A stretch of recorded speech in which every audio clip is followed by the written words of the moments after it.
Break के बाद बढ़ते हैं आगे। प्रदेश में नए बिल्डिंग बायलॉज जल्द ही लागू हो जाएंगे और इन पर बिल्डिंग बायलॉज में और भी नए प्रावधान छोड़े गए हैं। क्या है नए प्रावधान, देखिए खास रिपोर्ट।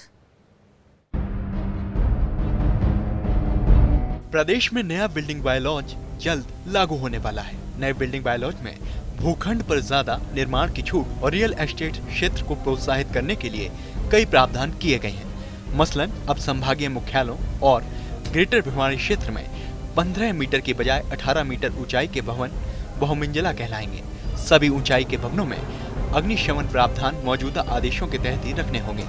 छोटे भूखंडों पर निर्मित क्षेत्र के अलावा अतिरिक्त निर्माण क्षेत्र उपलब्ध होगा, जिससे निकायों को राजस्व मिलेगा। 2500 वर्ग मीटर तक के भूखंडों पर deemed building plan approval system लागू होगा। हालांकि डीम्ड अप्रूवल सिस्टम 20,000 वर्ग मीटर निर्मित क्षेत्र और 18 मीटर ऊंचाई तक निर्माण पर ही लागू होगा। निर्माणकर्ता पंजीकृत आर्किटेक्ट के नक्शे निकाय में प्रस्तुत कर मौके पर निर्माण शुरू कर सकेंगे। इसके लिए संबंधित निकाय की औपचारिक स्वीकृति की जरूरत नहीं होगी। अब 250 के बजाय 500 वर्ग मीटर तक के भूखंडों पर निर्माण के लिए निकाय के मानचित्र अनुमोदन की जरूरत नहीं होगी। ऐसे मामलों में साइट प्लान, मालिकाना हक के दस्तावेज और निर्धारित शुल्क निकायों में जमा करना होगा। निरोगी राजस्थान अभियान के तहत चिकित्सा और स्वास्थ्य क्षेत्र से जुड़ी संस्थाएं अब 2 बिल्डिंग एरिया रेशो के बजाय 3 बिल्डिंग एरिया रेशो तक ज्यादा निर्माण कर सकेंगी। इन भवनों में पार्किंग एरिया 175 ECU की बजाय 115 ECU प्रति कार रखना होगा। नए बिल्डिंग बायलॉज को लेकर नगरीय विकास विभाग ने आपत्ति और सुझाव मांगे थे, जिनके आधार पर नए बिल्डिंग बायलॉज के कुछ प्रावधानों में बदलाव करने की सिफारिश की गई थी, जिसे UDH मंत्री शांति धारीवाल ने मंजूरी दे दी है। नए बिल्डिंग बायलॉज में कई प्रावधानों में बदलाव किए गए हैं। अब 500 वर्ग मीटर से ज्यादा लेकिन 750 वर्ग मीटर से कम आकार के भूखंडों पर 8 की बजाय 12 बहुआवासीय इकाइयों का निर्माण हो सकेगा।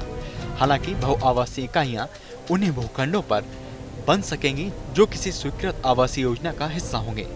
भवन की कुर्सी तल की ऊंचाई या स्टिल्ट की ऊंचाई भवन के लिए दी जाने वाली कुल ऊंचाई की गणना में शामिल नहीं होगी। 9 मीटर चौड़ी सड़क पर 225 वर्ग मीटर से 750 वर्ग मीटर तक के भूखंडों पर 12 मीटर के बजाय 15 मीटर तक ऊंचाई के भवन बन सकेंगे। 12 मीटर चौड़ी सड़क पर 750 वर्ग मीटर के बड़े भूखंडों पर 18 मीटर ऊंचाई तक के भवन बन सकेंगे। विवाह स्थलों के लिए 5000 वर्ग मीटर तक के भूखंडों के कुल क्षेत्रफल का 50% क्षेत्रफल पार्किंग के लिए आरक्षित होगा।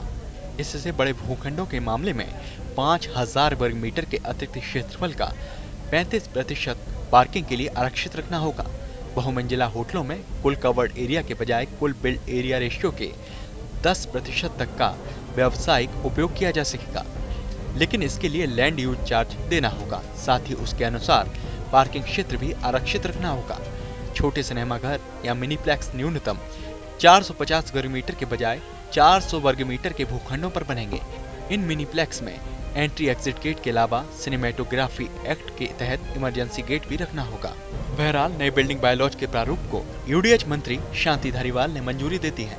अब नगरीय विकास विभाग जल्द ही अधिसूचना जारी करेगा।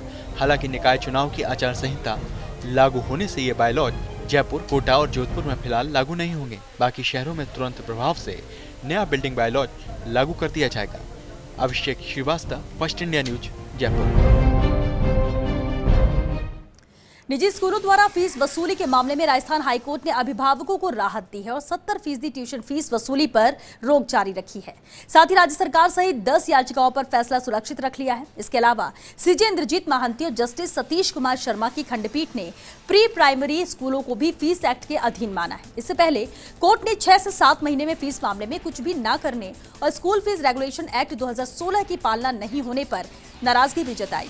अदालत ने कहा कि कोरोना जैसे हालात में अधिनियम के तहत स्कूल स्तर पर गठित अभिभावक कमेटी और स्कूल प्रशासन को मिलकर फीस तय करनी होगी। यहाँ कमेटी नहीं है, वहाँ अभिभावक अपने प्रतिनिधि भेज सकते हैं। सरकार की भी जिम्मेदारी है कि वो स्कूली बच्चों की समस्याओं का ख्याल रखे। गुर्जर आरक्षण को लेकर